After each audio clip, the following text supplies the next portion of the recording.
Başlık. Euzu billahi mineşşeytanirracim. Bismillahirrahmanirrahim. Esselatu vesselamu ala Resulina Muhammedin ve ala alihi ve sahbihi ecma'in. Rabbi şrah li sadri ve sir li emri ve ahlul uqdeten min lisani yefqahu qawli. Allah Rabbimizning yordami bilan inşallah azonga qadar bir necha hadis qarab ketik biiznillahi taala.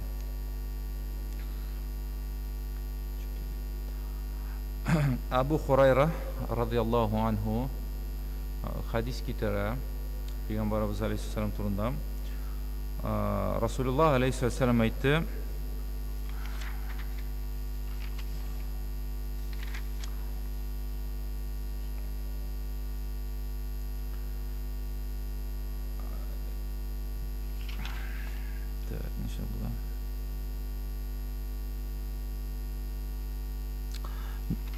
Meni yaratuşulardan dedi, benim ümmetimden, şunday mindan so'ng kishilar kelir deb aytdim. Şunday kishilar kelashak, alar de meni bik nig ko'rishga tilarlar deb aytdi. Hatto o'zlarining oilalarına qaraganda da, bütün mollarına qaraganda da ko'proq meni ko'rishga tilarlar deb aytdi. Bu hadisten nerse anlıyoruz biz? Kimler turunda aytadi Peygamberimiz aleyhisselam?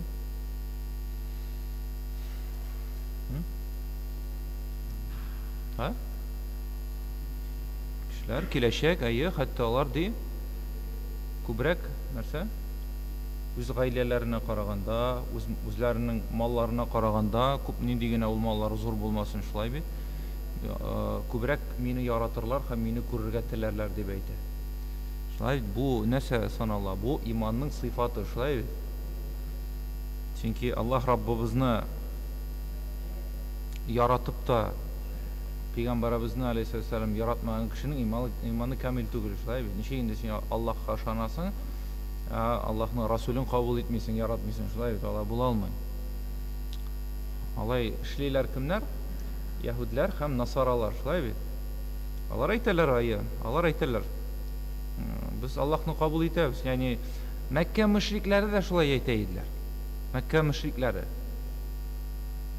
Alar da Allah'ını kabul ettiler. Alar ayttılar, ayı Allah var. Biz ışanabız Allah'a ay Muhammed. Allah'a ışanabız. Deyirlər şulay bit. Ama Allah'ın ışanularında, iktikatlarında nerse var? Problemi var şulay bit. Alar nəsə işləmədilər, Allah'ın Rasulün kabul etmediler. Şuna göre de imanın kamilliğini de ko'rsatuvchi bir sıfat, o'shan kishi Muhammed Peygamberine de aleyhissalatu vesselam narsa yarata, hatta onu şu hatli yarata ki o'zining ailesine ham moluna qaraganda da nig'roq yarata deb aytadi. Mana ne kadarlı acayip nimet ol, şulayık, ışanu, inanu, İslam.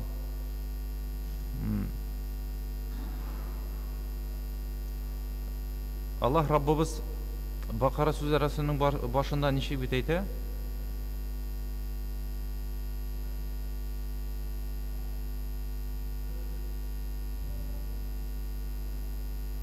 Алар ди Аллазина ю'минуна бил гайб. Алар гайб нигә? Күрмәгәнгә. Нәрсә? Ышаналар. Шулай бит. Кайбер кешеләр бар бит менә. Кемне дип агностик дип атыйлармы аларны? Күрсә генә ышана. Менә шундай кире кешеләр, әйме? Менә күрсәт миңа Аллаһны. Менә күрсәтсәң, Аллаһка ышаначакмын дип әйтәләр, шундый кешеләр бар.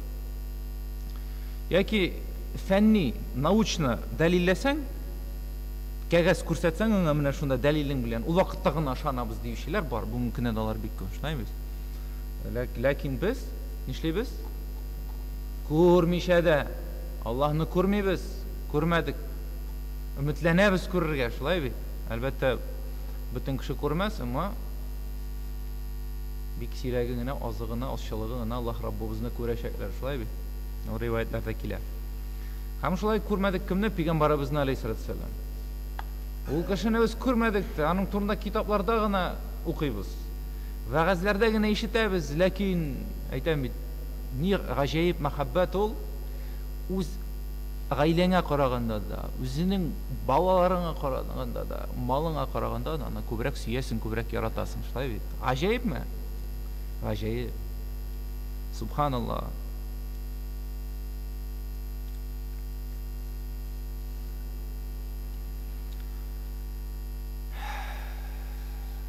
Шуңа күрә менә ул яратуны, сөюне безгә нәрсәшәргә кирәк? Гомеребезнең соңгы мизгеленә кадәр нәрсәшәргә сакларга. Чөнки ул да риваятта килә, ул шушы мәхәббәт булу, Пәйгамбәребезгә алейһиссалам булу сәбәпле дә, иншалла, Аллаһ Раббыбыз үзенең шушы кулларын, аларның өстендә гөнаһлары булса да, иншалла кичерер.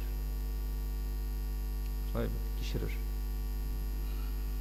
Ул килә, ул бер беләсезме, гел Пәйгамбәребез алейһиссаламны тыңларга, вәгазьләргә бер кеше килә иде. Гел килә иде, шулай кешеләр арасыннан нитеп, төртелеп керә иде тыңларга дип менә бер кеше. Һәм бер заман ул югалды. Һәм Пәйгамбәрбез алейһиссалам күрә бит инде, кем йөри, кем нитә, менә без күрәбез инде, кемнәр йөри монда, кемнәр нәрсә, кем йөрми. Һәм ул сорады, бу кеше кая китте, нигә югалды? Һәм аңа әйттеләр, үлде бит ул. Бакый дөньяга күчте. Пәйгамбәрбез алейһиссалам ни ди? Һәм кешеләр әйттеләр, ул беләсез, ул шундый, менә ул гөнаһлы иде, анда тегесе бусы халык турында сөйләргә аның турында. Ул шундый, мындай, тегендәй кимчелекләре бар, мондай кимчелекләре бар дип сөйли башладылар, ләкин Пәйгамбәрбез алейһиссалам әйтте, нәрсә диде? Ул мине яратканга күрә дә, нәрсә, Аллаһ аны азаптан иншалла коткарачак дип әйтте. Чөнки Пәйгамбәрбез Мөхәммәд алейһиссалату вассалам Аллаһ Раббыбызның иң хәерле барлыгы, иң хәерле мәхлугы, шулай бит. Аның өчен хәтта бу бөтенебездә без бар. Аның өчен, ягъни, аның сәбәпле, ягъни, шулай бит.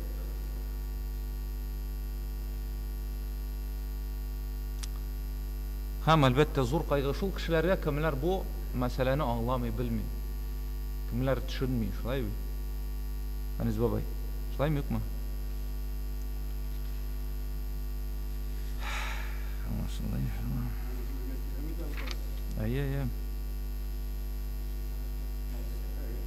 Кайчакта менә шулай да була теге. Бөтенләй диндә, нидә, әйтик инде, намазда да булмаган апалар киләләр, менә ди, Мәүлид айы бит инде. Мәүлид уздырасыбыз килә диләр менә. Шунда нитәләр. Менә кирәк бит инде диләр менә. Гаҗәеп хәл. Нәрсә булды анда? Ягъни Гадәти кешеләр бит инде нәрсә? Безнең мәҗлес оештырсалар да нәрсә эшлиләр инде. Бер инде искә алу, шулай бит, кеше үлсә, нитсә, бала туса, тегесе бусы, анда мин шаккатам әйтәм бит андый ниләрдән. Менә бит шундый ай, Пәйгамбәребезнең туган айы, менә аш җыябыз бит әле. Машалла.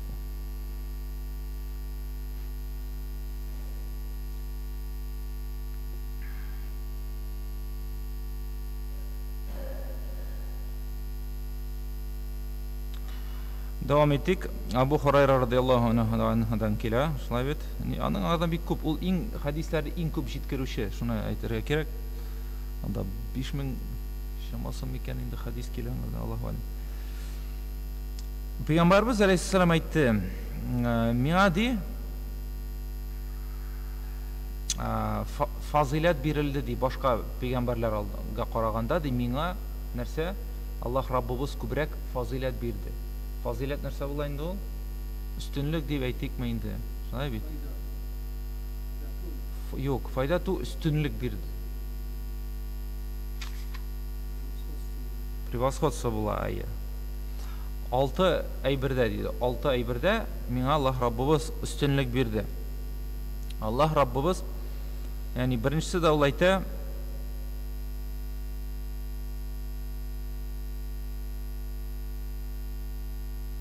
аны ничек дип татарча әйтсәк була ул,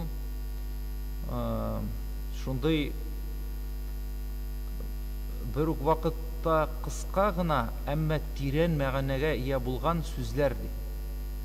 Ягъни Пәйгамбәрбез алейһиссалам ничек сөйли иде ул? Тел осталыгы бар иде аңарда, шулай бит? Тел осталыгы. Ул бүтән кешедә дә юк ул. Шулай бит? Бүтән кешегә дә Аллаһ Раббыбыз бирми аны. Мәсәлән, Муса пәйгамбәрне алсак, Муса пәйгамбәр. Аны ул беренче дәгъват кылган вакытта халкы аны аңламый иде. Ул килә, дәгъват кыла, сөйли, ята иман, ислам турында, халкы аңламый. Төшенеп бетми. Шуңа күрә Аллаһ Раббыбыздан нәрсә сорый ул? Дуга бар, ул дуга бар. Нәрсә Коръәндә: "Рабби шрах ли садри", Раббым минем күңелемне ач, шулай бит. "Ва яссир ли амри", җиңеллек бир миңа, менә шушы мәгълүматны кешеләргә нәрсә ирештерергә дип. Телемә җиңеллек бирди. Халкыма дөрес итеп, тиешле рәвештә мәгълүматны ирештерергә дип сорый иде, әйме? Менә мәсәлән, Муса пәйгамбәрнең шундый үзенчәлеге бар иде аны. Ул шуңа күрә дуга кылып сорады да Аллаһ Раббыбыздан: "Җиңеллек бир миңа сөйләргә". Шул без сөйли белергә кирәк әле, кешеләр аңласын өчен. Шулай ул алай гына түгел, бер осталык ул. Шуңа күрә уйламагыз анда. Менә мин бардым да бер сөйләдем дә, бүтән кеше анда шунда ук намазга басты да инанды да, алай гына түгел. Әле анда бул бер гыйлем. Менә пәйгамбәрбез алейһиссалам, Мухаммад алейһиссалам, ул нәрсә иде аның? Аллаһ Раббыбыз аңа фазилат бирде ул мәсьәләдә. Ул ни диде? Ягъни кыска сүз белән, әмма иң кирәген, иң дөресен, иң шундый тирән мәгънәле сүзләр әйтә иде. Була бит ничек итеп, күп итеп сөйләргә, шулаймы? Күп сөйләргә, озын итеп сөйләргә. Кеше туя башлый, шулай. Кешегә инде андагы посыл кызык түгел. Ләкин Пәйгамбәрбез Мухаммад алейһиссалам ул нәрсә? Менә шулай берничә җөмлә белән иң кирәген сөйли иде, шулай, машалла.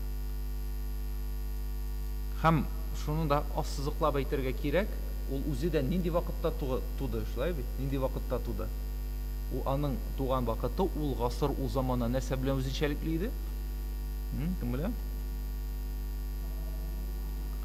Һәрбер пәйгамбәр билгеле бер үзенчәлекле заманага җибәрелде, шулай бит? Мәсәлән, Муса пәйгамбәр җибәрелде нинди вакытка? Кайда? Теге иллюзионистлар, сихерчеләр, ниләр бик күп иде, шулай бит? Һәм Аллаһ Раббыбыз, хәтерлисезме, аңа нәрсә бирде? Таяк бирде. Таяк. Юлчы таягы нәрсә җик татарча әйтә. Һәм ул аны Аллаһ Раббыбыз әйтте, нәрсә диде? Таягыңны ыргыт. Оларға тайды һәм теге нәрсә 40 мең сихерченең нәрсәләрен, bütün оборудованиеларын, көзгеләрен, ниләрен нәрсә эшләде? Йотты, шулай бит. Яни Аллаһ Раббы шулай мәсәлән. Гайса пәйгамбер кайсы вакытка җибәрелде? Кайчан? Ул замана нәрсәсе белән үзенчәлекле иде?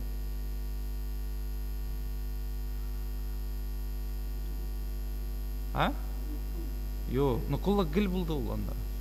Хәердә бар ул. Анда медицина нитте, шулай бит, кешеләр давалыйдыр, нитәйдер. Нәһә? Пәйгамбәрбез Мөхәммәд алейһиссалам мәсәлән, шуны әйтик, Шугайб алейһиссалам, Шугайб. Беләсез бит аны Шугайб, шулай бит. Муса пәйгамбер теге Египтянны үтергәннән соң, Куптны үтергәннән соң кая качты? Мәдиян ягына, шулай бит, Мәдиян. Мәдиян халкына Аллаһ Раббыбыз Шуайб алейһиссаламны пәйгамбәрне җибәрде, шулай бит. Һәм Шуайб алейһиссаламны, Шуайб алейһиссалам ул әле Муса алейһиссаламның ние бабасы була, баба ягъни тест буламы урысча ничек әйтә? Хатынының әтисе була, шулай бит. Шулай була. Бит аны кызын ала инде, бер кызын ала, шулай бит хатынлыкка. Бармы безнең? Шуайб алейһиссалам Мәдиян халкына җибәрелде, ул халык нәрсә белән саташа иде? Вайлул лил мутаффифин. Нәрсә турында әйтә? Кайгы булсын кемнәргә?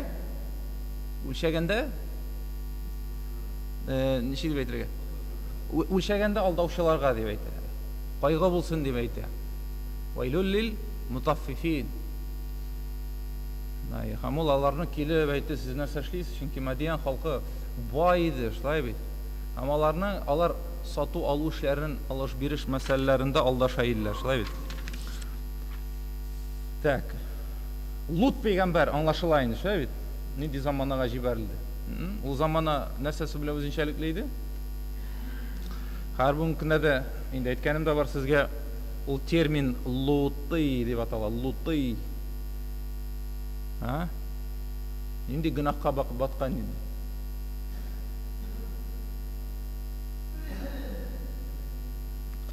Ничек татарчаның ни бар инде бер атамасы бар иде бугай, мен хәтерләмим генә инде.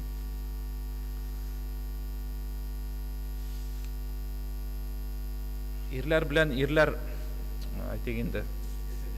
Яшәгән, имшак итеп әйтик инде. Яшәгән заманага җибәрелде. Шулай шуңа күрә Аллаһ Раббыбыз аларны инде тугры юлга басмагач, мәсәләдә юк итте.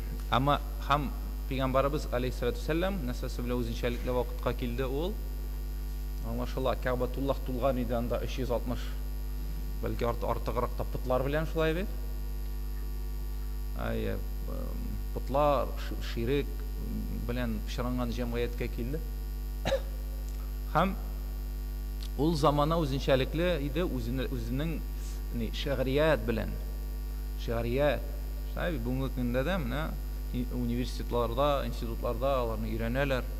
Аеры факультетлар бар, беләсезме? Шигъриятны нитә торган, өйрәнә торган.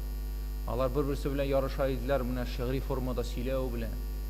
Сән ике дус очраша да бер-берсе белән матур итеп шундый шигъри формада нәрсә сөйләшәләр менә шулай. Кызык бит инде ул. Бер карасаң. Һәм Пәйгамбәрбез алейһиссалам шундый җәмгыятькә килде. Һәм дә шундый аның осталыгы бар иде, фазиләте Аллаһ биргән бар иде, шулай бит.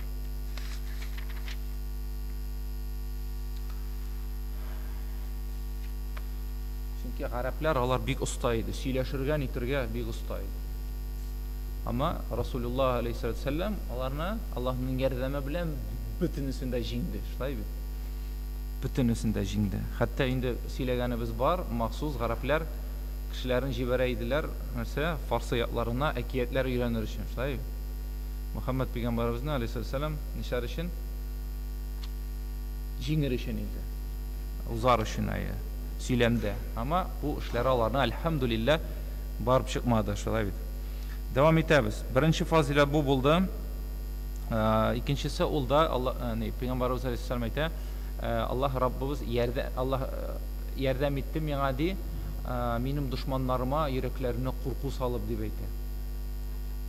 Курку салып.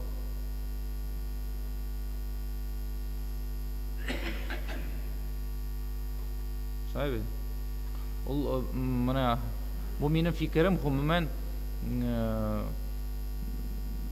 шик дип әйтим. Бүгенге көндә дә ул менә бар, менә мөселманнардан барыбер дә куркалар, шулай бит, куркалар. Чөнки менә үзебезнең дә татарларны алсак, мәсәлән, әле намаздан нидә булмаган татарларны алсак та куркалар. Ни өчен куркалар? Бу мине намазга гына чакырмасын иде инде, мине дәгъваламасын иде дип, шулай бит. Бер үк миңа бәйләнмәсен иде инде, минем башымдагы булмаган яулыгым өчен, укымаган намазым өчен. Шулай түгел мине, я? Бар бит инде. Шуңа күрә теге син намазга барсаң, син туганнарың бераз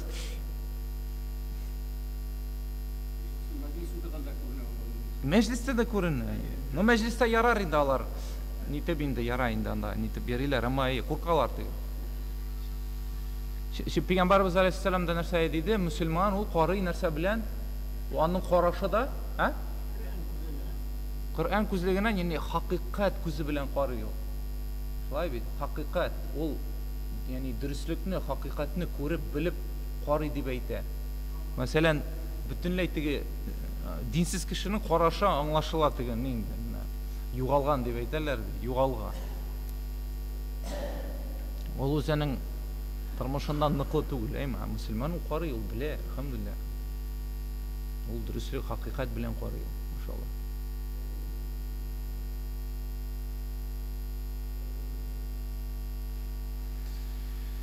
Өченчесе ул да ганимәт миңа рөхсәт ителде ди. Ганимәтне алу. Ганимәт нәрсә була безнең?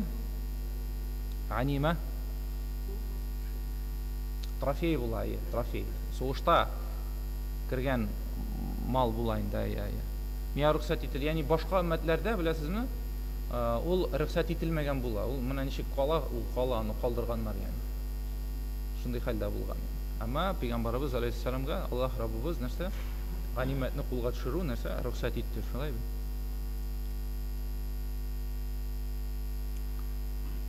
Аны анда тиешле рәвешчә, ни белән бер усул белән шәригать буенча бүлү бар.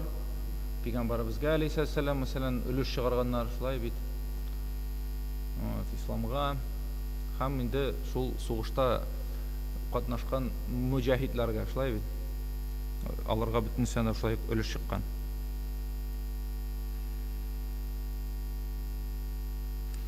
Шулай Расулуллах алейһиссалам әйтте, нишенче 5-нче булган бу.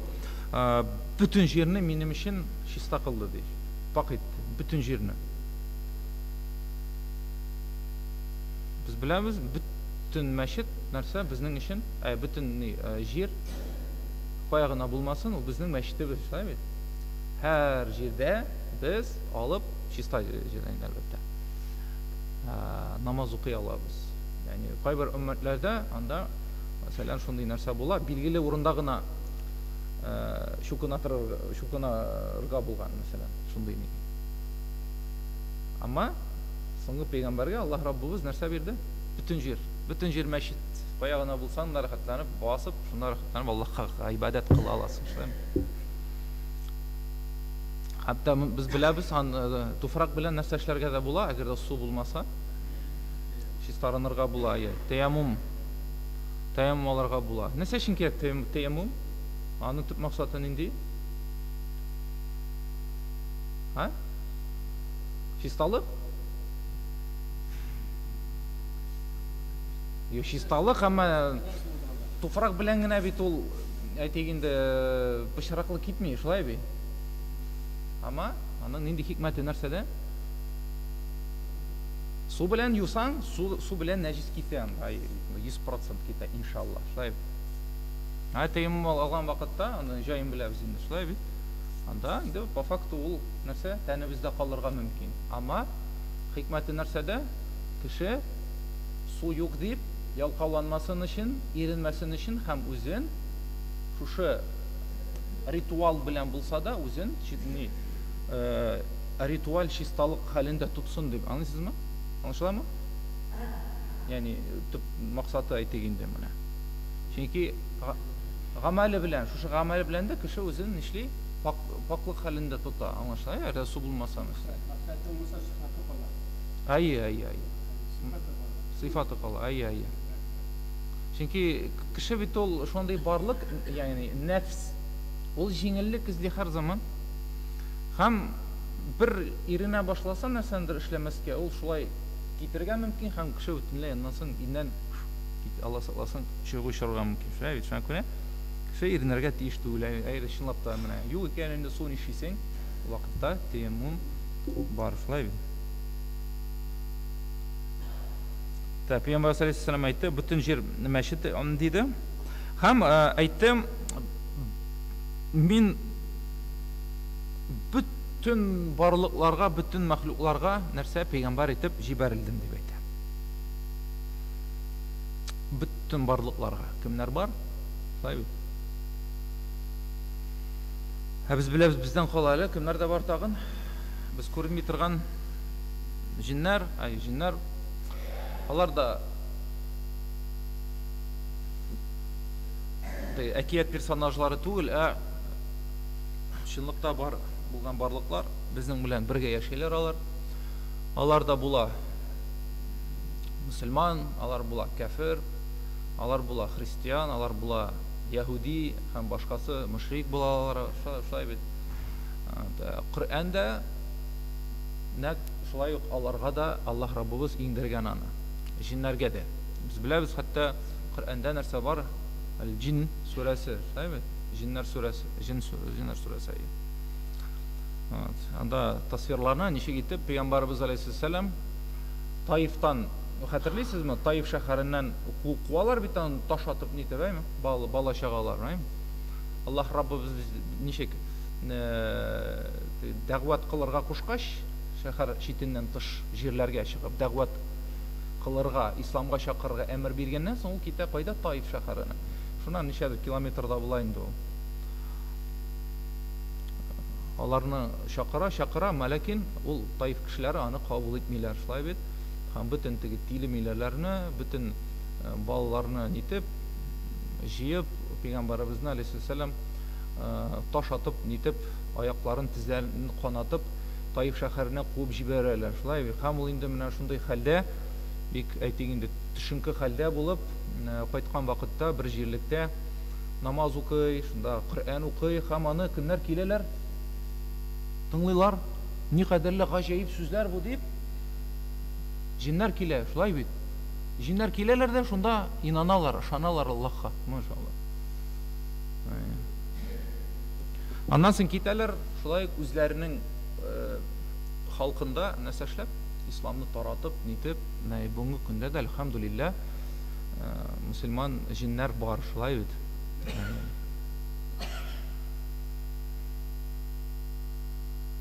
Ама шуны белергә кирәк, алар мусульман булсалар да, алар белән без эшләр кырырга тиеш түгел. Алар мусульман булсалар да, җиннәр белән бергә контактка керү, алар белән ниндидер эшләр майтару ярамый.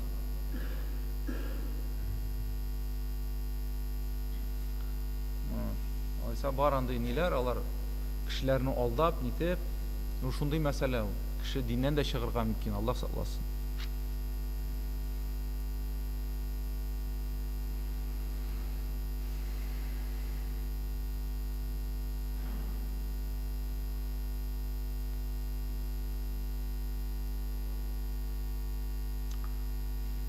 Так, без ничә 5 минут калдымы?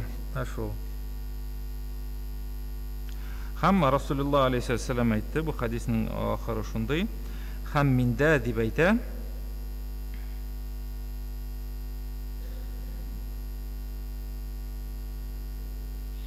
Мин дип пәйгамбәрләрнең чылбырының иң ахыргы пәйгамбәре дип әйтә. Миннән соң, ягъни башка пәйгамбәрләр, расуллар кемнәр килмәячәк дип әйтә, шулай бит. Ягъни мин аларның иң соңгысы дип.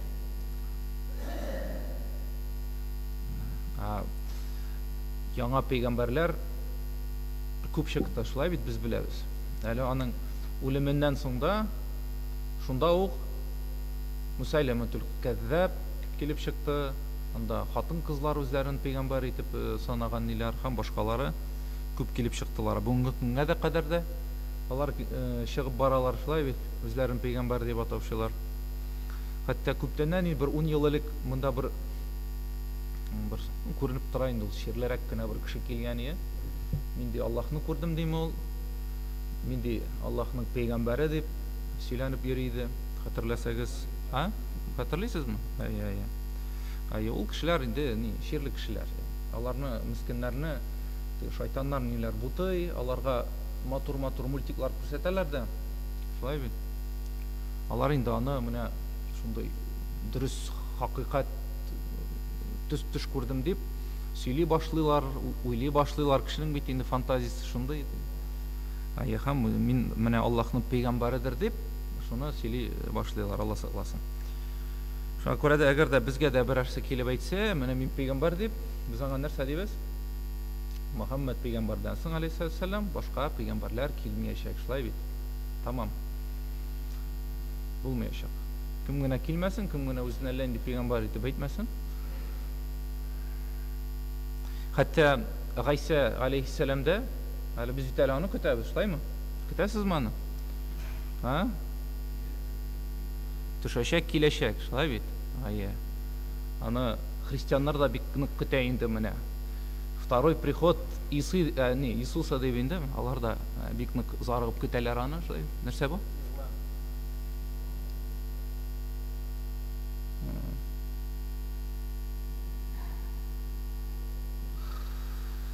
Яхшы. Нәрсә дидек? Гайса алейһиссәламны көтәләр. Алар да, насаралар да biz de көтәбез.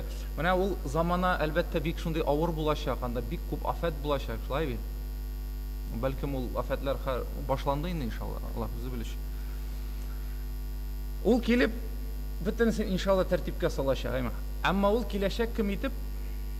Пәйгамбәр итеп түгел, шулай бит. Аның пәйгамбәр вазифасы булмаячак.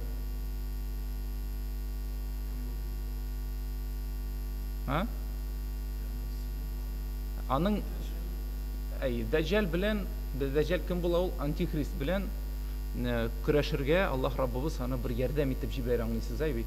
Менә килеп, мин Гайса, Аллаһның пәйгамбәре, минем артымнан иярегез дип, ул андый миссия белән килми яни. Ислам динен ул нитә, ничек дип әйтергә? Подтверждать итә, ничек әйтергә?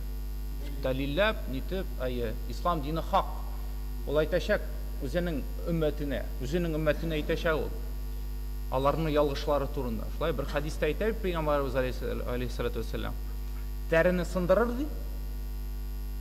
Дуңгызны һәм башкасы. Яни ул аларга әйтәсе килә инде ул алейһиссәлату вассалам аңлатачак. Аларның ялгышларын, яни. Менә беренче заповедь бар бит, аларның заповедләре, шулай бит анда заветта, ничек, новыймы, старыймы завет анда, бит.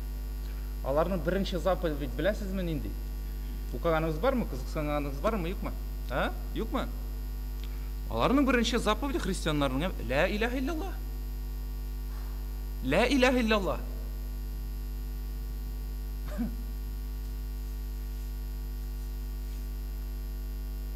Ярар, вахир ад-дa'wana вальхамдулиллахи раббил аламин.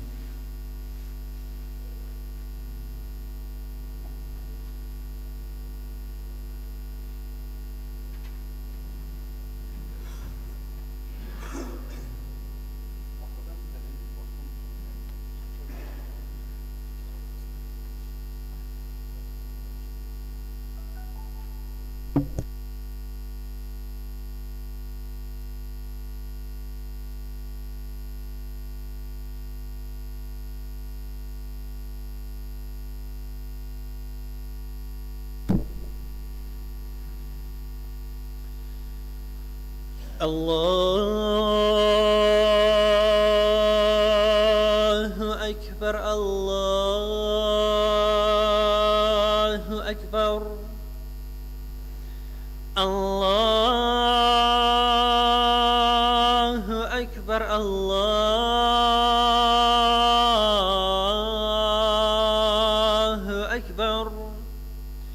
أشهد أن لا إله إلا الله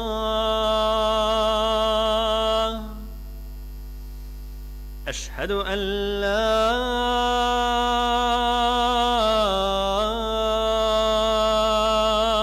إله إلا الله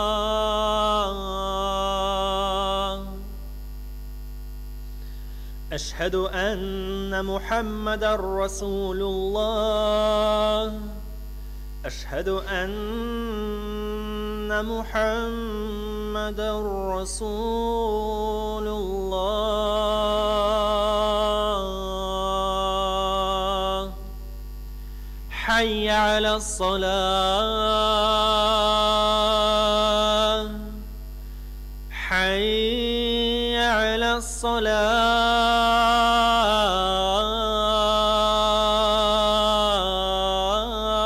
الصلاة حي على الفلاح حي على الفلاح الله أكبر الله أكبر لا إله إلا الله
إن الحمد لله نحمده ونستعينه ونستغفره ونعوذ بالله من شرور أنفسنا ومن سيئات أعمالنا من يهده الله فلا مضل له ومن يضلل فلا هادي له أشهد أن لا إله إلا الله وحده لا شريك له وأشهد أن محمدا عبده ورسوله صلى الله عليه وسلم وعلى آله وأصحابه ومن تبعهم بإحسان إلى يوم الدين يا أيها الذين آمنوا اتقوا الله حق تقاته ولا تموتن إلا وأنتم مسلمون. Haqiqatda Allah subhanahu wa ta'ala barham suyukli Peygamberimiz Muhammed Mustafa aleyhissalatu vesselam ул Аллаһның кулы һәм илчесе. Әлхәмдүлилләһ, шушы мөбарәк көндә без сезнең белән җыелыштык. Исән-имин генә, әлхәмдүлилләһ. Һәм дә Аллаһ насыйп итсә, бик кирәкле булган иншаллаһ мәгълүматны аңларга, кайбер мәсьәләләрне кабатларга да хәтта искә төшерергә бер сәбәп булыр. Нәрсә турында бүген мөхтәрәм җәмәгать әйтәсе килә? Өметләнәм инде үзебез турында. Бәлки үзебез турында түгел микән, инде үзебездән тора, үзебезнең тырышлыктан тора, шулай ук. Аллаһ субхана ва тааля Коръәндә әйтте: "Та'муруна бил ма'руфи ва танхауна 'анил мункар ва ту'минуна биллаһи кунтум хайра умма ухриджат лин-нас." Аллаһ субхана ва тааля әйтте: "Сез ди хайрлы уммат" диде. Аллаһ Раббыбыз безне хайрлы уммат дип атады. Biz bilamiz, ümmetler elbette kubalar. Lakin bizning ümmetimiz ayrıca hayırlı inşallah. Aldan aytilgan hadiste ayttık. Peygamberimiz Aleyhisselam нәрсә диде? 6 fazilet birdi. Аларны да biz sizin алар хакында сөйләгән идек. Шулай бит. Хайры ümmet. Хайры ümmet кешеләр өчен махсус бар ителгән ümmet дип әйтә Аллаһ Раббыбыз. Bütün dünya өчендә ayrı bir Türk'üm için gene түгел, bizning için gene түгел, bütün dünya içinde. Bütün dünyanın bəxti için, bütün dünyanın saadeti için yani.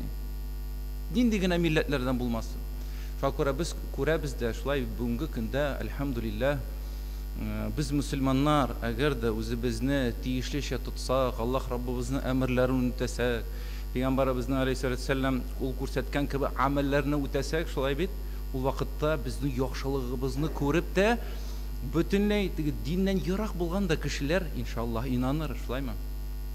Şuna göre biz nerseni anlayız? Biz bu bütün dünya içinde her birimizde cevaplı, şulay mı? Cevaplı mı? Cevaplı. Çünkü bizden Allah Rabbimiz atı ümitleniriz bizni, şulay mı? Hayırlı ümmet, uzunçalıklı bir mübarek bir cemaat yani. Ham elbette özümüzni biz şuşu Allah Rabbimiz bizge kurs bergençe dürüstlük etip tiyişliçe tutarga tiyişli, şulay түгелме? İbn Kesir bir kitabında aytты: Ümmeti Muhammed bütün küp bir dünya var, en hayırlı ümmet dip aytты. En hayırlı nese cemaat. Ham en hayırlı gasır ulda Peygamberimiz Muhammed Aleyhisselam bulgan gasır. Hamandan sonra hayırlılıkları kalganları başka bir artlı kite tıran vakitler. Biz bilemiz bunu hazırki vakitte İslam'dan sonra nerse Peygamberimizden sonra Aleyhisselam indi 15 gasır şaması uzdu, şulay bit. Hem ul hayırlılık akırıngına nerse bite bara, şulay bit. Hem bu dünyanın cemaat görəsiz, bu dünyada kızganış ki gafillik arta. Biz özümüz de şunlap aytkanda gafil şulay bit. Nidir gıybadetlerimizde de, türlü amellerimizde de gafillik күрсәтәбез. Şuna göre de bizge bir uyanıp, özümüzge yanıp, gözler yanıp, şulay bit. Hem başka dünyanı da mine şulay yaxşılık bilen inşallah yandırırga kerak. Şuna göre indi sizge aytkanыбыз бар, özünüzni birigiz de gadi kişi itip kine his etmegiz. Еш кына кişiler әйтәләр, мин нәрсә инде, миннән нәрсә булсын инде, шулай, миннән нинди мәгънә булсын инде. Я юк, алай әйтү дөрес түгел. Her birimizde, siz bir kişiye yaxşılıkını anlatsanız, ol kişi yaxşılık siner, hem ol bir şalbır bilen kite. Şulay bit. Шуңа күрә дә безгә шушы хәерле өммәттән булырга тырышырга кирәкте. Расулуллах алейхиссалату вассалам әйтте, сез диде үзенең өммәт сахабаларына, үзенең өммәтенә әйтте, сез соңгы өммәт, соңгы җәмәгать. Сез диде иң яхшысы һәм Аллаһ өчен иң юмарт җәмәгать диде. Һәм иң яхшысы әлбәттә Мухаммад алейхиссалату вассалам булганга күрә, шулай бит. Чөнки ул Аллаһның иң хәерле барлыгы, мәхлугы һәм ул да Аллаһка иң якыны да. Без беләбез, пәйгамбәрләр дә алар күп булган, меңләгәнчә, шулай бит. Аллаһ Раббыбызга якыны, менә аның яратканы, шулай бит Расулуллах алейхиссалату вассалам. Һәм ул аңа да мүбәрәк шәригать бирә. Ул шәригать аерылып тора, үзенең җиңеллеге белән, үзенең менә кешеләрнең тормышларын бәхетле итүе белән аерылып тора әлбәттә. Укып карагыз, мин сезгә әйтәм, башка пәйгамбәрләрнең шәригате турында. Аларның шәригатьләрендә, мөхтәрәм җәмәгать, барыбер дә кыенлыклар бар. Андагы хөкемнәр башка төрле. Шагыштырып карыйсың ислам белән, машалла. Җиңеллек өчен биргән Аллаһ Раббы, шулай бәхетле яшәр өчен, әлхәмдүлиллаһ. Һәм Расулуллах алейхиссалам әйтте, Аллаһ Раббыбыз миңа башка пәйгамбәрләргә бирмәгән әйберләр бирде дип әйтте. Һәм сорадылар аңардан, нәрсә бирде соң дип, миңа җиңү бирелде, миннән куркалар дип әйтә, курку сәбәпле дип әйтә. Миңа бу дөньядан ачкыч бирде дип әйтә Аллаһ Раббыбыз. Һәм минем исемем Әхмәд, һәм бу җир миңа минем өчен пак, һәм минем өммәтем иң яхшы өммәт дип әйтә. Без шуннан безне сөендермимени, шулай бит? Иң яхшы, иң хәерле өммәттән булу. Субханаллах. Башка хадистә Расулуллах алейхиссалам әйтте, Аллаһ Раббыбыз миңа 70 мең мөселманны бирде дип әйтә. 70 мең күпме? Бер яктан карасаң күп тә, икенче яктан карасаң аз да, миллион түгел, шулай бит. 70 мең минне бирде һәм ул 70 мең нәрсәсе белән үзенчәлекле, алар бер нинди хисапсыз җәннәткә керәчәкләр дип әйтә. Аларга хисап булмаячак. Хисап булмау, кыямәт көнендә җиңел хисап бирү һәрберебезнең дә хыялы, шулай бит. Чөнки гөнаһлар күп, нәрсә генә әйтмәдек, нәрсә генә эшләмәдек. Шуңа күрә дуаларда да сорыйбыз, я Рабби, җиңел хисап бир миңа дип. 70 мең хисапсыз керәчәк һәм аларның йөзләре дә нурлы булыр дип әйтә. Якты, нурлы булачак. Якты булачак, менә караңгы төндә, күктә ай булган кебек дип әйтә. Калпләре дә аларның нәрсә? Калпләре чиста булачак. Шуңа күрә бу 70 мең кешеләрнең бер сыйфаты шул. Калпләре чиста. Безнең кыйммәтле булган урын тәнебездә, шулай бит тән җисеме.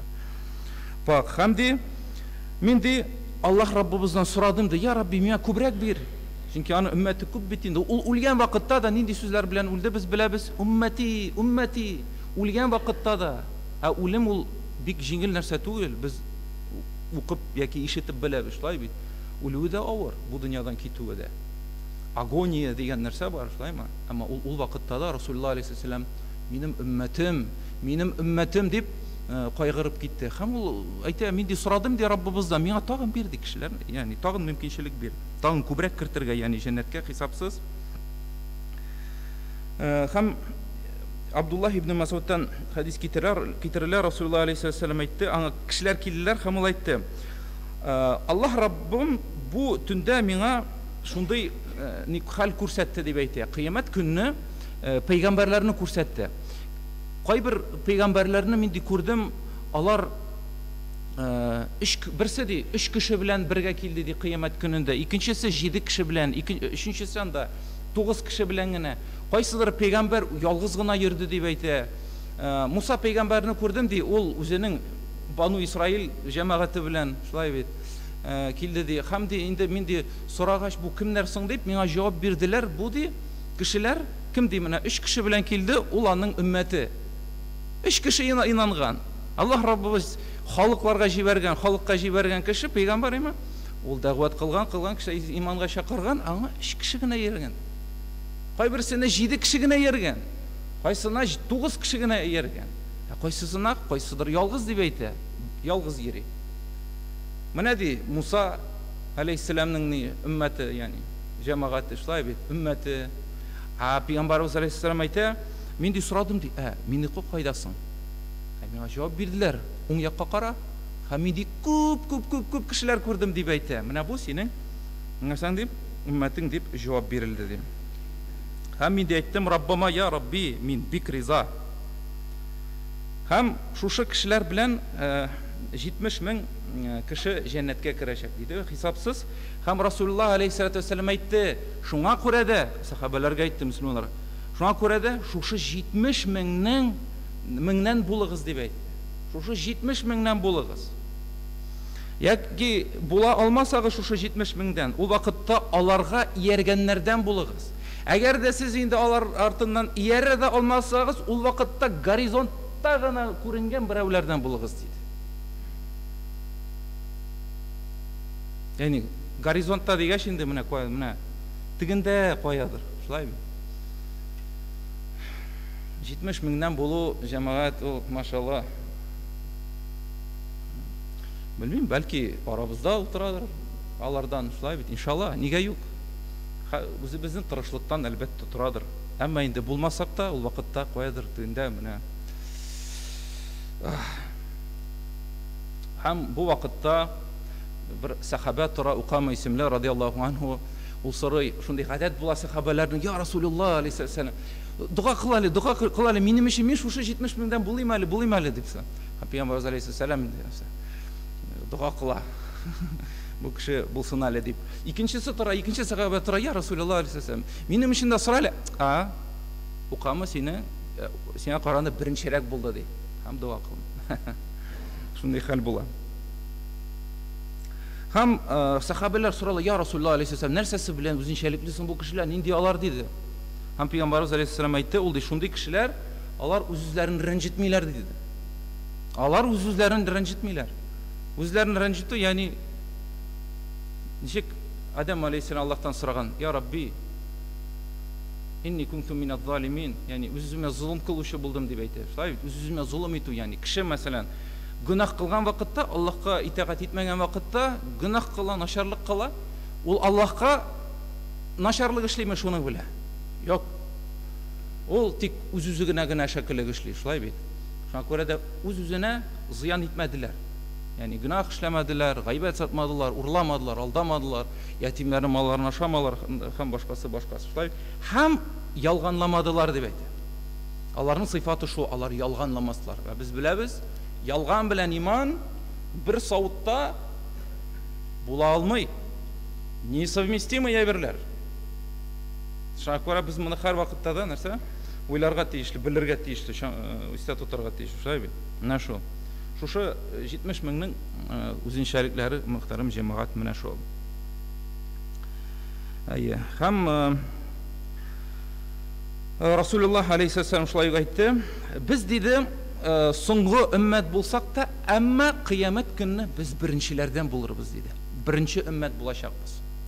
Бу дөньяда соңгы өммәт, ләкин кыямәт көнендә без беренче булырбыз диде. Һәм җәннәткә дә нәкъ шулай ук беренче итеп минем өммәтем керәчәк дип әйтә. Ягъни мөселманнар уммати Мухаммадтан булган, иншалла без беренче итеп тә җәннәткә керәчәкбез, шулай бит. Чөнки башка өммәтләрдән дә шундый гадәтләре булды дип әйтә, алар ди тугры юлдан эшләделәр, киттеләр дип әйтә, ташладылар тугры юлны.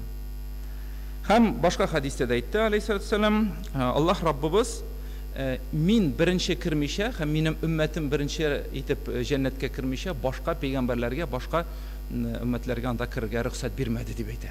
Күрәсезме? Шулай уммати Мухаммадның нинди өстенлеге турында сүз бара. Шулай бит. Бу без иншалла. Шулай бит. Без мөселманнар шуңа күрә моны белергә кирәк, бу фазилатны аңларга кирәк һәм тырышырга кирәк. Без үзенчәлекле өммәт. Гади генә түгел, менә килдем дә яшим дә, алай гына түгел яны. Шуңа күрә дә безнең сәбәпле дә башка кешеләр иманга килергә тиешле. Без аны өчен әлбәттә тырышырга кирәк. Ләкин икенче ягы да бар, мөхтәрәм җәмәгать, әгәр дә бүгенге көндә без өммәтебезнең хәленә карасак, без бик зәгыйф. Шулай бик зәгыйф. Без артта калганбыз. Бүгінгі күнде исламның жәмәғаты, мұсылманнар ол башқа цивилизацияларының қалдықларын ашып яталар. Шулай түгел ме? Біз ең артта қалғанбыз. Бүгінгі күнде 100 Нобелевский лауреатын алсақ, міне премия анда бит түрлі ғалимнәр, нелер, түрлі фән ішліклері бирелер әйбі. Аларның болса да бір яки 2 кішісі болырға мүмкін мұсылман. 100 кішіден міне. Бір болса да бір де яки 2. Әлі алары да саф тігі ғарап илләрінен, анда мұсылман дәулетлерінен түгіл. Алар мұсылман дәулетлерінен башқа шет елге, я Америкаға, я Ауропаға көшкен кішілер генә, мигрантлар. Мына шундай хәл безнең. Бүгінгі хәліне қарасақ, алсақ, мұсылманнар бастыра тұрған әйтегенде китап санын әйбет, ол 1% шамасы ғына. 1% шамасы ғына. Максимум 2. Қалған 99%-ын шылай бет, ол мұсылман болмаған жәмәғатлі үмметлер бастыра. Мұсылманнар енді бастыралар нәрсәгіне біздің көпшілік дини китапларны, шылай бет, дини китапларны. Қашандыр міне, 10 ғасыр әлік, 15 ғасыр әлік язылған китапларны бастырып, ғасырдан ғасырға нешлелер шығаралар. Яңа китаплар, мұхтарам жемағат, алар бик аз шыға.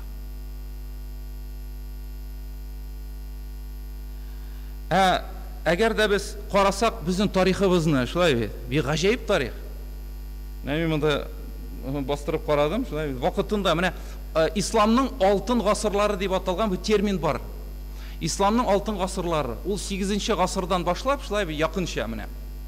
Нешенші, бір 13-ші ғасырларға қадар бара ол. Исламның өсіші, фәннің өсіші, инженерлар барлыққа келе шушы ғасырлар ішінде. Шылай инженерлар, түрлі фән, табиплар, нелер, мұсылмандар зур қызмет көрсетелер бұл дүнияға, файда кетірелер. Мәселен, не де файда кетіргендер десегіз де, шылай өт, мәселен, біз білеміз математика фәнінде, шылай өт, алгебра. Ол бүтін терминларда, мұна шы, алгебра, аль-жабр, шылай өт, аль-ғаритм, мәселен, химия сөзі, шылай ғарап сөзі, анда кимия, шылай көп сөзлер, нелер, алар бүтінісі де, ғарап цифрлары бар, шылай саннар, алар бек көп. Мына ешқына тегі нетелер, мәселен, кім бар әлі біздің? Амар Хайамны сөйлейлер, әйбет, Амар Хайам. Мына бір кішіге айтсаңыз, Амар Хайам кім ол деп. Кішілер айталар енді, бір шерге ярата тұрған бір ғалим болған, шигерлер язған неткен, әйме. Аманың тарихын үйренгенлер, ол білесің, математик болған, ол ғасырда. Математик болырлық, өзінің тігі нәрселер, теоремалар, нелер, язырлық кіші болған, өзінің китаплары бар аның. Аның ішіп ятырғанда вақыты да болмағандыр, шылай бе, шетырған кіші оланды нәрселеріні бек нетмейді, Алла сақласын. Ама, міне шундай замана болған, бүтінісі де үйренгенлер, ол да астрономияны алса, шылай бе. Ол тігі созвездиялар, нелер, планеталардың исемнері гіне бұрынғы Грецияның исемнері, Юпитер, Сатурн тігі пұт исемнері нейме. Йылдызлар исемнерін алсағыз, йылдызларыны юригіне қарағыз. Алар бүтінісі ғарап сөздері анда, ғарап исемнері. Аларыны қарап, нетіп, текшіргенлер. Географияда, бүгін ол мәселе интернетта бек көп сөйленілі. Американы кім ашты дейселер, шылай бет. Колумб дейлер. Мына мәктепте шулай үйретелер бит инде. Ама ләкин юк. Аны ғараплар аша. 10-ші ғасырда яшәгән ғалимнар ул хәлне тасвирлый. Яни инде 10-ші ғасырда барып нишеләр Американы ашалар. Анда төрле сәбәпләр белән булалар алар. Кай вакытта теге реконкистадан да качалар алар, яки була иң беренче итеп инде сәяхәт итеп ашалар аны беләсезме? Без мөселманнар, яни безнең кардәшләребез ашаны. Безгә бүген көндә әйтәләр, юк, ана бит Португалия кешесе ашаны дип. Менә бит Европада бит бөтен гыйлем дип. Юк. Урта гасырларда Авропа ширләрдә батканда, шулай бит. Пычракта батканда, шулай бит. Мына шушы озын эшләпәләр ни өчен барлыкка килгән дип әйтәләр. Ни өчен килгәннәр? Чөнки өстән тегән тәрәзәдән пычрак ата торган булганнар. Ни өчен биек каблук бар теге? Шул ук нәҗискә нитмәсен өчен теге. Барлыкка килгән әйберләр, ул аларның әсәрләре бүгенге көнгә кадәр дә бар, беләсезме? Үз теге ничек дип атала әле ул?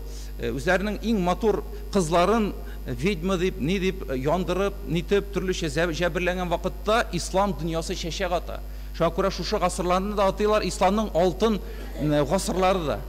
Ләкин ахыр чиктә дә нәрсә була? Ислам дөньясы артта кала. Моңа ни сәбәпле? Бер сәбәп кенә бар. Аллаһның юлын оныту, Аллаһның китабын өйрәнмәү, Аллаһның әмеренә буйсынмау. Шулай бит? Гафиллек ягъни. Малга табыну, малга ябышу. Шуңа күрә дә малга ябышкан кеше ул Аллаһны да оныта, Алла сакласын, пәйгамбәрне дә оныта, гафиллеккә чуматылсынча. Шуның белән дә мөселманнар да кызганыш ки, исламны онытып, менә шушы эшләр белән дә шөгыльләнә башлыйлар. Ә бит бөтен нәрсә дә Коръәндә язылган. Һәр нәрсә дә Коръәндә бар, субханаллах. Аллаһ Раббыбыз әйтмәдеме ни? Вa'тасиму бихаблиллахи җами'a ва ла тафаррaqu. Аллаһның хабленә тотыныгыз дип әйтә. Яни Коръән белән сөннәткә тотыныгыз дип әйтә, ныгыттырып. Таркалмагыз дип әйтә. Нигә мөселманнар тыңламыйлар моны? Чөнки киреләр, шулай бит. Чөнки һәрберсенең үзенең нитә, мин генә дөрес, мин генә нитә башлый, шулай бит. Бергә бердәмле юк бүгенге көндә, таркау бөтенесендә. Аят бар. Аятны әйтәсең, юк, игътибар бирмиләр. Бүгенге көндә дә шулай, хәтта Аллаһның сүзенә дә ияру юк. Аллаһның сүзенә дә ияру юк, шулай бит. Ияру бар нәрсәгә үзләренең менә шу амбицияларына, ниләренә. Алай булмай. Аллаһ Раббыбыз шулай әйтте бит. Коръәндә аят бар.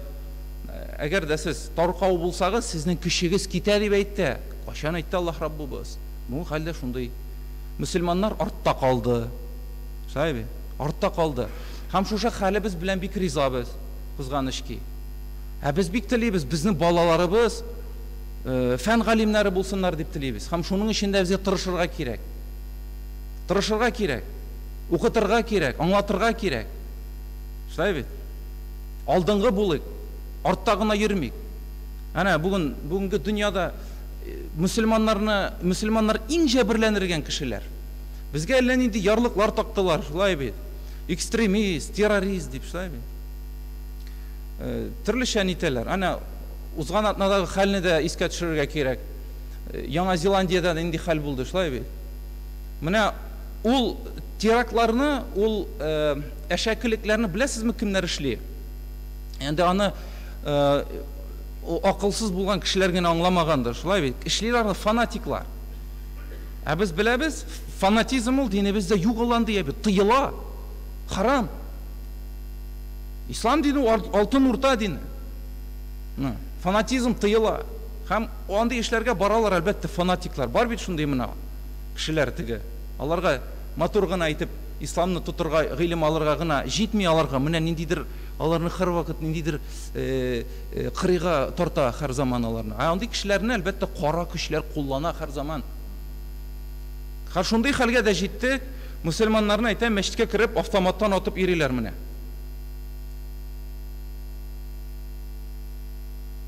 Алла сакласын.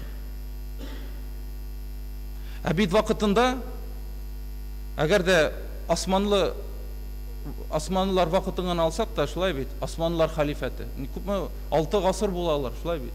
Алардан ул караңгы көчләр курка иделәр. Чөнки кайдадыр мөселманнарны рәнҗитеп кенә карасыннар. Шунда ук халифләр нәрсә яза иде? Хат яза иде, әгәр дә ул әшәкелегегезне туктатмасагыз, гаскәребез сездә булачак дип. Ул халиф Гомәрнең дә хаты бар шундый. Шулай бит, Византиядә бер хатын кызны кулга алалар да, ул нәрсә дип әйтә? Миннән ди, сезгә кадәрле минем гаскәрем булачак. Бер сафка нигә басалар.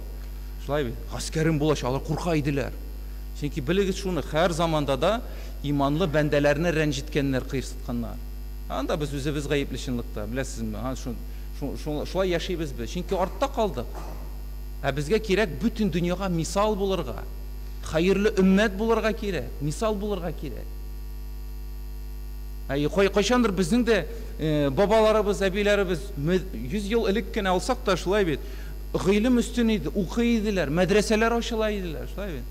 Бүгенге көндә намазга йөргән кешегә менә тилегә кебек карыйлар, шулай бит.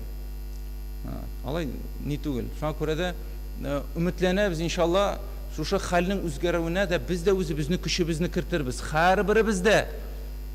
Күп кешеләр чөнки йөри, менә ул хәзрәтләрнең эше. Менә ул кешене укытырга тиеш, өйрәтергә тиеш. Юк, һәрберебезнең дә өстебездә.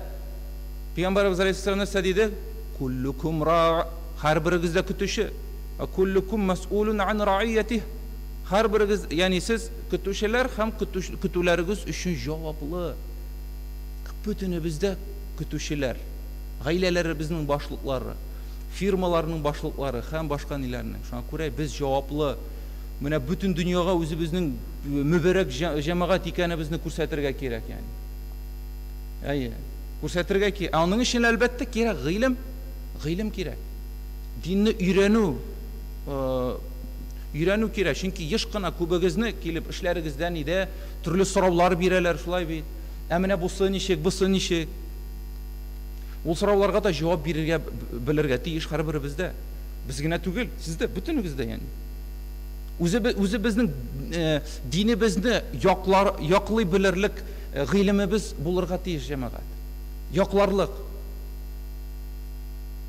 Чөнки сез һәрберегездә исламның бер өлеше һәм башка кешеләр, диндә булмаган кешеләр дә сезгә карап нәрсә? Сездән тора, ягъни алар дингә килерләрме, юкмы? Ничек итеп үзегез күрсәтәсез? Ничек итеп дөрес аңлата беләсезме, нәрсәме? Аңлатасызмы, юкмы? Аннан да тора җәмәгать.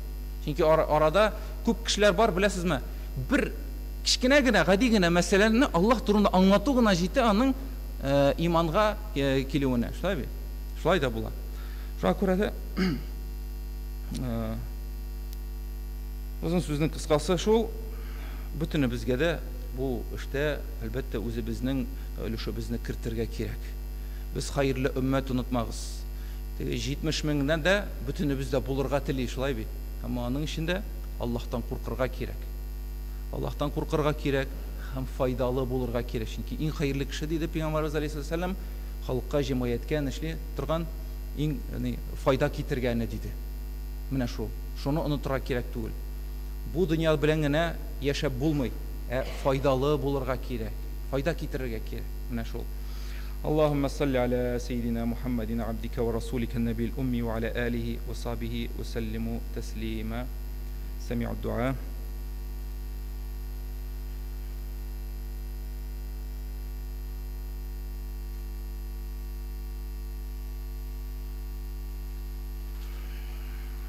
Muhterem cemaat, şunu bildiru var inşallah, iki süyünüşlü haber. 27 Mart'ta Akmaşit'te balalar için Kur'an oku yarışı bulacak inşallah. Kur'an oku beygisi Tirkelu 27 Mart iste kaldırırız. Tirkelu 8'den 9'a kadar hem de başlanığı da naq menə saat 9'da. Yani şu an göre әзерләгез нихәр инде вакыт аз калды, әйме? Ничә генә көн калды, әмма гомумән инде бу ел булмаса да, киләсе елга да булса да балаларыгызны һәм оныкларыгызны белмим өйрәтегез. Ягъни берничә сүрә белсәләр дә килеп шунда катнашсалар, шулай бит, күрсәләр, менә мөселманнар җыела икән, нитә икән, тырышалар икән дип, шулай бит. Аларга бәлким киләчәктә дә Коръан хафыз булырга бер стимул булыр иде, шулай бит. Әйтәм, еш кына, аз гына да җитә, зур нәтиҗәләргә ирешер өчен. Шулай түгелме? Һәм 30 көнне дә, 30 Мартта, шулай берничә көннән татарча көрәш һәм кул көрәше ан спорт буенча шулай ел сайын була торган көрәш булачак иншалла, чара булачак. Диния нәзарәте кубогына мөселман яшьләре көрәше. Анда инде катнаша, ел сайын була, әлхәмдүлилләх. Мөселманнар катнаша, шулай кем намазда, нидә, анда аеры бер тест узалар, нитәләр, шуңа күрә кардәшләр, кемнәр тели катнашырга, кем араб спорт белән, азмы күпме белән нитә, яки татарча көрәш буенча килеп катнаша аласыз, яме? Ансына да ачылышы 10:30-да. Булай иртәрәк тә 8-ләрдә килергә кирәктер инде анда теркәлү өчен, шулай бит, 8-дән 9-да шулайдыр. 8-ден 9-да, иә. Мына шул. Шуңа күрә дә килегез, катнашыгыз, бердән булыйк, җәмәгать булыйк иншаллах.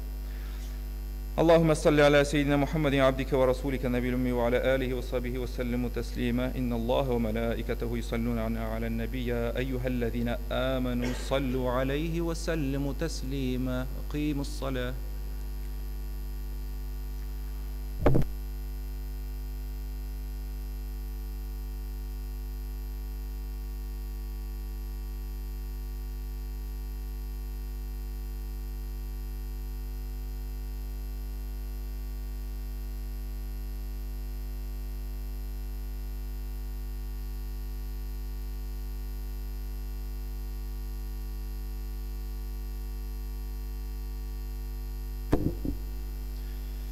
الله أكبر الله أكبر الله أكبر الله أكبر أشهد أن لا إله إلا الله أشهد أن لا إله إلا الله أشهد أن محمدا رسول الله أشهد أن محمدا رسول الله حي على الصلاة حي على الصلاة حي على الفلاح حي على الفلاح قد قامت الصلاة قد قامت الصلاة الله أكبر الله أكبر لا إله إلا الله.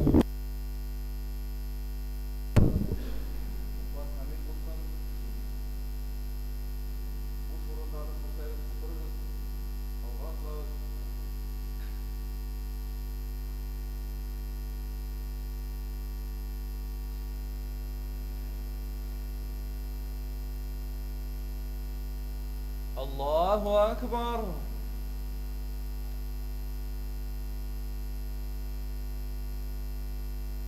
الحمد لله رب العالمين الرحمن الرحيم مالك يوم الدين إياك نعبد وإياك نستعين اهدنا الصراط المستقيم صراط الذين أنعمت عليهم غير المغضوب عليهم ولا الضالين.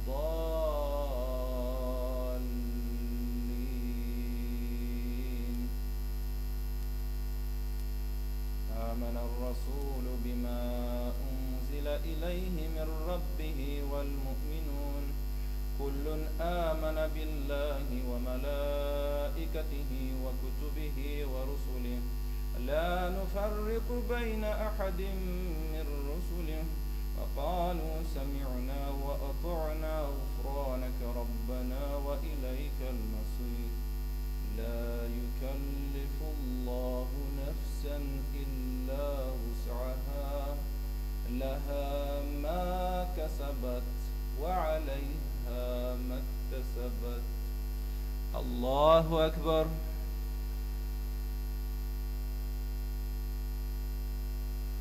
سمع الله لمن حمده. الله أكبر.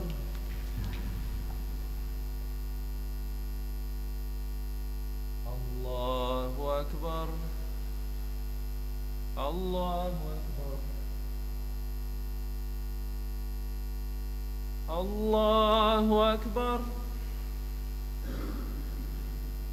الحمد لله رب العالمين الرحمن الرحيم مالك يوم الدين إياك نعبد وإياك نستعين اهدنا الصراط المستقيم صراط الذين أنعمت عليهم غير المغضوب عليهم ولا الضالين.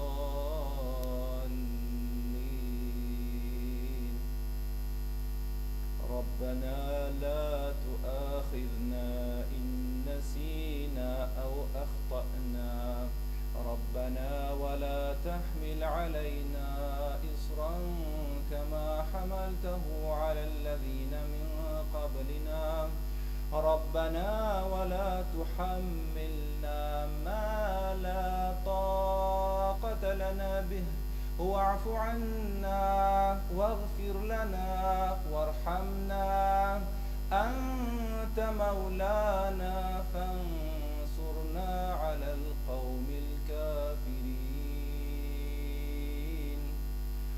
الله أكبر.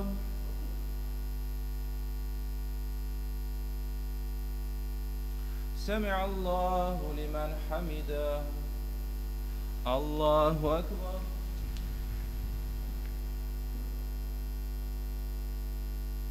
الله أكبر. الله أكبر. الله أكبر.